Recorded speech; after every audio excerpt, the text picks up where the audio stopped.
Hello বন্ধুরা, তোমরা সকলে কেমন আছো? আশা করি সবাই ভালো আছো, সুস্থ আছো। আমরাও ভালো আছি, সুস্থ আছি। পূর্ব মেদিনীপুর জেলার ছোট্ট একটি গ্রাম থেকে আমি সুমিতা আমার ব্লগ চ্যানেলে তোমাদের জানাই অনেক অনেক স্বাগত আর অনেক অনেক ভালোবাসা। তো চলো, আজ সারাদিন কি করি না করি সবটাই তোমাদের সঙ্গে শেয়ার করব। তোমরা প্লিজ পুরো ভিডিওটা প্রথম থেকে শেষ অবধি দেখো। আশা করি ভিডিওটা তোমাদের খুব খুব গ্রামের বউদের তো একটা বাসি ঘরের কাজকর্ম থাকে, তো আজও অন্যথা হয়নি। বাসি ঘরের কাজকর্ম তো সারতে হবে। অন্যান্য দিন কি হয়, শাশুড়ি মা প্রায়শই কিন্তু সেরে রাখে। আমি যখন উঠি ঘুম থেকে তখন কিন্তু আমার সঙ্গে সঙ্গে ঋদ্ধিসও ঘুম থেকে উঠে পড়ে। তো সেই কারণে কিন্তু শাশুড়ি মা বাসি ঘরের কাজকর্মটা সেরে নেয়। আসলে সেইভাবে কাজকর্ম সকালবেলা থাকে না, ওই কয়েকটা বাসন ধোয়া থাকে আর উনুন শালটা বোলানো থাকে। তো এই কাজকর্ম আর সেরকম হয়তো থাকে না, কি ঘর ঝাড়ু দেওয়া, এইগুলোই, আর বিশেষ কিছু থাকে না। তো আজকে দেখো, আমি কিন্তু ঘর ঝাড়ু টাড়ু দিয়ে পেছনের দিকে যে পুকুর ঘাটটা রয়েছে না, ওইখানে বাসন কয়েকটা ছিল। গতকাল রাতে মুড়ি খাওয়া হয়েছিল, তো সেই কারণে বেশি বাসন আর জমা হয়নি। তো এই কয়েকটা বাসন আমি কিন্তু ধুয়ে নিয়ে যাচ্ছি। আর এত পরিমাণ পানা পুকুরে ভর্তি, তাই জন্য শাশুড়ি মাকে বলতে এই দেখো কয়েকটা বাঁশ দিয়ে এদিক সেদিক করে ঘিরে রেখেছে, যাতে ওই হ্রদগুলো না চলে আসে সামনে, যাতে বাসন মাজতে বা কোনো কিছু কাজকর্ম করতে সুবিধা হয়। তো এই পুকুরটায় বেশি হয়েছে, কিন্তু সামনের দিকে পুকুরটা হয়েছে তবে কম, তোমাদের আগের ব্লগে শেয়ার করেছিলাম। যাই হোক, বাসনপত্র ধুয়ে নিয়ে এসে এখন দেখো গ্যাসটা মুছে নিচ্ছি। আর প্রত্যেক দিন কিন্তু গ্যাস টেবিল মুছে নিই আমরা, কারণ রাতে যদি কিছু হয়, ওই চা করা বা রিতিশের খাওয়ার করা কোনো কিছু পড়ে থাকলে, তাই জন্য আমরা কিন্তু প্রত্যেক দিনই গ্যাসটা সকাল সকাল মুছে নিই। তারপরে দেখো বিছানাটা গোছানো হয়নি, তারপরে দেখো বিছানাটা কিন্তু গুছিয়ে নিচ্ছি। আর এখন বিছানার মধ্যে কিন্তু বিশেষ কিছু থাকে না, একটা দুটো বেডশিট থাকে, ওই গায়ে দিই আর বালিশ, এই।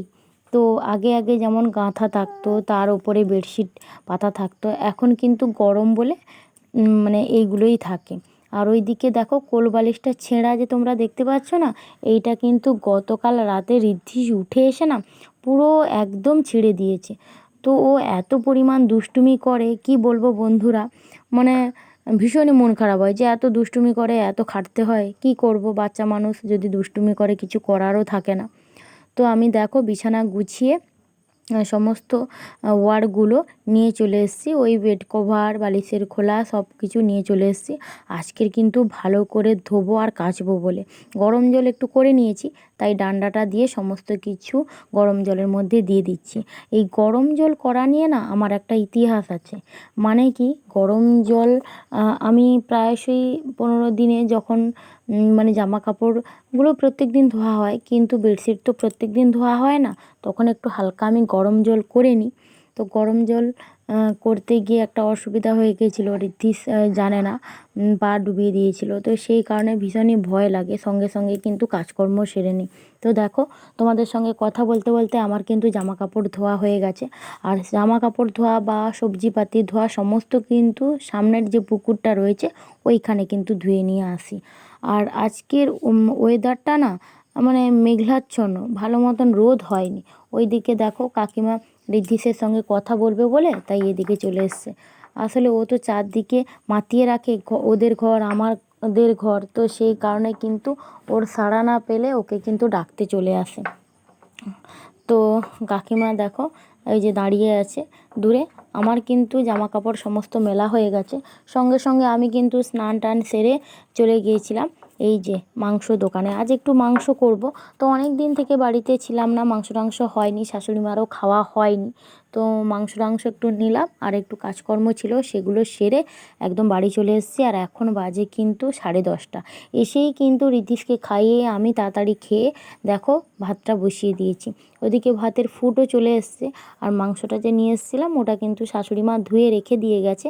আমি এখন লেবুর রস আর নুন হলুদ তেল ওইগুলো মাখাবো বলে বসেছি। আর ওইদিকে দেখো ভাতের ফুটও চলে এসছে। আর আজকের যেহেতু মাংস হবে, তাই বিশেষ কিছু রান্না করব না, কারণ বাড়িতে কেউ নেই, আমরা শাশুড়ি বৌমা দুজনেই থাকি। আর ঋদ্ধিস তো মাংস দিয়ে ভাত খেতে পারে না, ওর জন্য আলাদা একটা তো সবজি তরকারি হয়। তবে এখন কি হয়, আমরা যা রান্না করি খাই তাই কিন্তু ঋদ্ধিসকে দিই।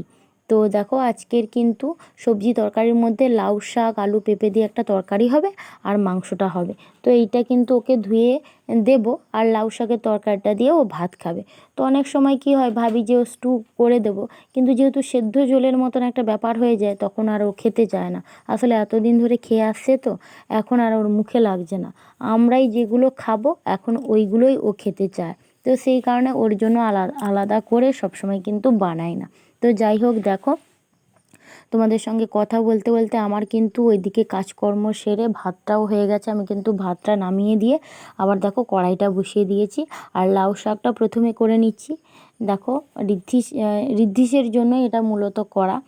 তো আর বিশেষ কিছু রান্না বান্না করছি না, কারণ মাংস হলে আমাদের আর কিছু লাগে না। আর অনেক মানে সবজিপাতিও আমার শাশুড়ি মা পছন্দ করে না, তো সেই কারণে কিন্তু আর বিশেষ কিছু করছি না। তো রান্না বান্না সেরে দুপুরে খাওয়া দাওয়ার পরে এখন বাজে 2:30, আর বাইরের পরিবেশটা দেখো, মানে ভালোই জোরে বৃষ্টি এসছে। আমরা তো খেতে বসছিলাম তখন মেঘলা ওয়েদার ছিল, তারপরেই প্রচুর বৃষ্টি এসছে, চারদিকটা অন্ধকার হয়ে গেছে ঘরে। এই দেখো, এই যে খাওয়া দাওয়া হয়ে গেছে, ঋদ্ধিসেরও খাওয়া দাওয়া হয়ে গেছে। পরে আমরা কেউ আজকের একটুও শুইনি, কারণ ঋদ্ধি সকাল সকাল মানে শুয়ে পড়েছিল। সকাল সকাল বলতে আমার সঙ্গে সকালবেলা উঠে আবার কিন্তু 10টা সাড়ে 10টায় ঘুমিয়ে গিয়েছিল। তো সেই কারণে উঠেছে 1টার সময়, তাহলে কি আর ওর ঘুম আসে দুপুরে? তো আমাদেরকে তো শুতেও দিচ্ছে না, বসতেও দিচ্ছে না। তো সেই কারণে দেখো কী আর করব, কী আর করব। তো মামা শ্বশুরের বাড়ি থেকে 2টো বাতাবি লেবু নিয়ে এসেছিলাম, একটা খাওয়া হয়ে গেছে আর একটা রেখেছিলাম। তো সেইটাই এখন কাটতে বসেছি, আর এখন বাজে কিন্তু 4টে। তো দেখো এটা কিন্তু মাখবো, তো অনেক দিন থেকে পড়ে রয়েছে, তো সেই কারণে মাখবো বলে এটা কিন্তু কাটছি। তো কাকিমার বাড়িতেও একটু দেয়া হবে, আর আমরা দুজন মিলে খাবো, কারণ এতটা তো আর খেতে পারবো না। আর ওদিকে ঋদ্ধিসও না একটু একটু করে নিয়ে নিচ্ছে। আসলে ওগুলো একটু টক টক হয় তো ওর মুখেও স্বাদ লাগছে, তাই জন্য নিয়ে নিচ্ছে। তো ওকে দিয়ে দেওয়ার পরে আমরা নুন আর লঙ্কা দিয়ে মেখে শাশুড়ি বৌমা দুজন মিলে খাচ্ছি, আর দারুণ টেস্ট হয়েছিল। কারণ এগুলো একটু টক টক থাকে, তারপরে দুপুরে খাওয়া দাওয়ার পরে খাচ্ছি মানে আরও বেশি বেশি ভালো লাগছে। তো দেখো এতগুলোই হয়েছে, আর অর্ধেকটা কিন্তু কাকিমার বাড়িতে মা গিয়ে দিয়ে এসছে। আর এখনও কিন্তু প্রচুর জোরে বৃষ্টি পড়ছে। এখন বাজে 4:45। তো বিকেলের যে কাজকর্ম থাকে ওগুলো কিন্তু সব সেরে নিয়েছে, এই যেমন ঘর ঝাড়ু দেওয়া, জামা কাপড় গোছানো, ওগুলো কিন্তু হয়ে গেছে। আর বাইরেটা প্রচুর পরিমাণে বৃষ্টি হচ্ছে, তাই দেখো ঘরের মধ্যে তোমাদের সঙ্গে কথা বলছি। আর এখন কয়েকটা জিনিস আছে, কয়েকটা গিফট আছে, সেগুলোই তোমাদেরকে দেখাবো। আমি গত কয়েকদিন আগে তোমাদের ব্লগে দেখিয়েছিলাম যে পুজোয় কি কি আমাদের গিফট হয়েছে, কে কি আমাদের দিয়েছে, আমরা কি নিয়েছি, সেগুলোই তোমাদেরকে দেখিয়েছিলাম। আর বলেছিলাম যে যে কয়েকটা বাকি থেকে গেছে সেগুলোকে তোমাদেরকে দেখাবো পরে। তো চলো, আজকের সেই সুযোগটা পেয়েছি। আর যাই হোক, এখন ঋদ্ধিসকে নিয়ে ও ঠাকুমার রয়েছে, তো তোমাদেরকে এই সুযোগে একটু দেখাচ্ছি। তো কি কি আছে তোমাদেরকে আমি তখন দেখাতে ভুলে গেছি। এই যে দেখো, ঋদ্ধিসের এই এই কিটোটা, এইটা কিন্তু বাবা ঋদ্ধিসকে দিয়েছে পুজো। এই যে এই কিটোটা, এইটা কিন্তু ঋদ্ধিসকে বাবা দিয়েছে এইটা। আর আর ওর ঠাকুমা আজকের এই যে বলল আমি ওকে এটা দিলাম, মানে এটা বাড়িতে পড়ার জন্য এই চটিটা ওকে দিল। আর মামা শ্বশুরের বাড়িতে তো গিয়েছিলাম, কলকাতা থেকে ফিরেই বাড়িতে না এসে ওখানে ঢুকেছিলাম। তো দেখো এই পুতুলটা ওদের বাড়ি থেকে দিয়েছিল, এই যে দেখো, ভীষণ কিউট। তো যাই হোক, ওকে আমি কিন্তু প্লাস্টিক থেকে খুলে দিই না, কারণ ও নোংরা করে দেবে, এখানে সেখানে ফেলে দেবে। তো সেই কারণে আমি কিন্তু আমার ড্রেসিং টেবিলেই রাখি। আর ঋদ্ধিসের তো অনেকগুলোই শার্ট হয়েছে, তোমাদেরকে দেখিয়েছি। তার মধ্যে আরও একটা নতুন কয়েকটা শার্ট তোমাদেরকে দেখাচ্ছি। দেখো এই যে একটা, এই যে একটা, এর সঙ্গে এই জিন্সের প্যান্টটা যাচ্ছে। আর আর এই যে একটা, এটা একবারে ব্লুর ওপরে, আর ছোট্ট এমনি সাদা ফুলের মতন, এই যে। আর তার সঙ্গে এই প্যান্টটা যাচ্ছে। তো যাই হোক, আমি তোমাদেরকে দেখাবো বলেই খুলে রেখেছিলাম প্লাস্টিক থেকে। আর রিদ্ধিসের প্যান্ট অনেক রকমের থাকে, কিন্তু বাচ্চাদের সাধারণত এই প্যান্টগুলোই না আমার ভীষণ পছন্দ, কারণ এগুলো যদি ইলাস্টিকও কেটে যায় বা লুজ হয়ে যায় তখন কিন্তু এগুলো দিয়েও এমনি বাড়িতে পরানো যায়। তো দেখো, আর এই প্যান্টগুলো না খুব সফট হয়, তো মানে বাচ্চা মানুষের পক্ষে পরার জন্য খুবই ভালো, আরামদায়ক। যাই হোক, এটা গেল। আর এইখানে একটা হচ্ছে এটা হচ্ছে, দেখো, ওইটা শার্ট, এটা একটা গেঞ্জি আর প্যান্ট রয়েছে। এটা আমি আর তোমাদেরকে খুলে দেখালাম না, এই যে খুলে দেখালাম না, এটা উপর থেকে এমনি দেখালাম, জানোই তো খুললে আবার গোছাতে হবে। তো যাই হোক, আর তো আমার মানে শাড়ি, ব্লাউজ সমস্ত কিছুই আছে, তো সেই কারণে আমি কিন্তু বরের কাছ থেকে শাড়ি নিইনি, তবে ভীষণ অ্যামাউন্টের একটা গিফট নিয়েছি, তো সেটা তোমাদেরকে পরে দেখাবো।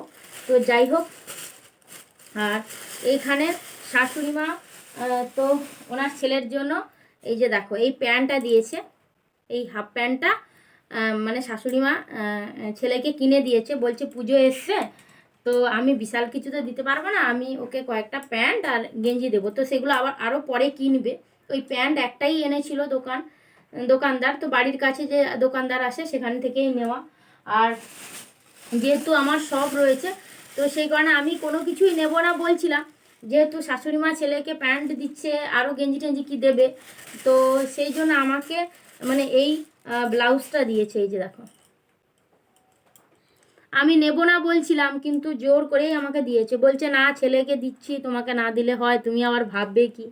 আমি এমনি আর কি করে করছে। যাই হোক, এইটা এমনি বাড়িতে পরার জন্য, দেখো এইটা।